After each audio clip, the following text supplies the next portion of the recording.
असलामुअलैकुम प्यारे दोस्तों, क्या हाल है? ठीक हो सो? खैर खैरियत नाल हो सो? अल्लाह पाक तुहानू सेहत देवे, खुश रहो, आबाद रहो, वसते रहो। जितों तक मेरी आवाज़ जा रही है, सब दोस्तों मेरी तरफों सलाम है ते लव यू है। ते अल्लाह पाक सारिਆਂ ਦੀ रोज़ी ਵਿੱਚ बरकत देवे। जनाब, सब तो पहले गल है कि जनाब एक मेरा प्यारा जा दोस्त है जिसका नाम है हमजा अली।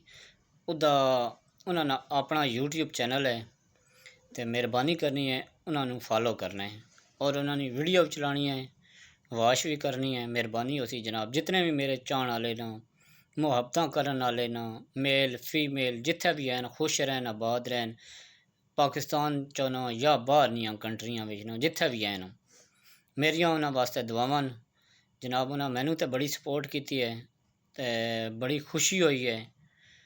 ठीक है, तो हुण हमजा भाई ने भी थोड़ी जी सपोर्ट करो ताकि इन्होंने भी थोड़ा जिहा ना चैनल अप हो जाए।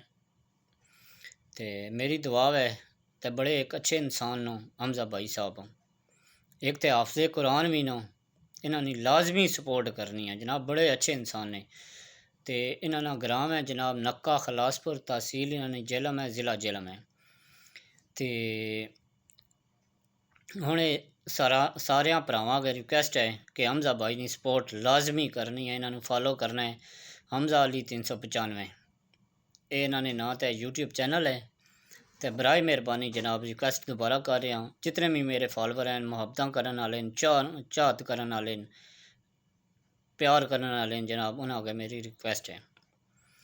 तो उन्हें एक तो मेरा अपना चैनल सबसक्राइब भी किया है, लाइक भी किया ने, शेयर किया ने जनाब। उन्होंने मेरा डेली रबता हो रहा है।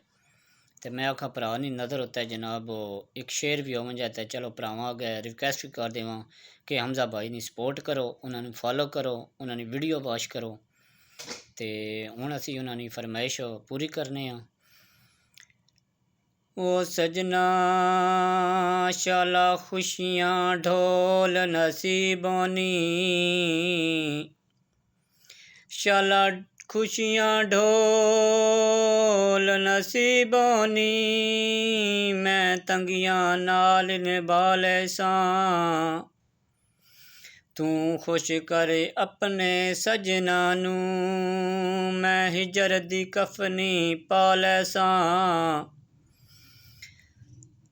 तेरे हुक्म ते यासिर चुप करके, तेरे हुक्म ते हमजा चुप करके, तेरे वतन ते जुगियां पा लै सां। जदों जुल्म ते दिल होवी, तू याद करी मैं आवे सां। हमजा भाई लव यू हो गया, मुहब्बत याद रखना है। तो जिथे भी रहो खुश रहो, आबाद रहो। अल्लाह पाक तुम्हारा चैनल जनाब मोनेटाइज हो बन जाए, तो जनाब इसदा उन्हें तरक्कियां होन, मेरिया दुआवां तुम्हारे वास्ते। तो हुण तुम्हारे को इजाज़त मंगता हमजा भाई, अल्लाह हाफिज़। आई लव यू हो गया जनाब, आई लव यू हो गया। शायद वेला जेलम वाला।